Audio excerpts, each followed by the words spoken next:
Evita los colores brillantes. La ropa holgada rompe tu silueta. Rompe tu silueta, los contornos humanos son fáciles de identificar. Usa hojas, ramas o el terreno para romper tu forma.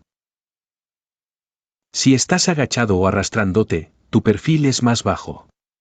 No reflejes la luz, cubre cualquier superficie brillante, relojes, hebillas, gafas, pantallas de teléfono, con cinta adhesiva, pintura o barro.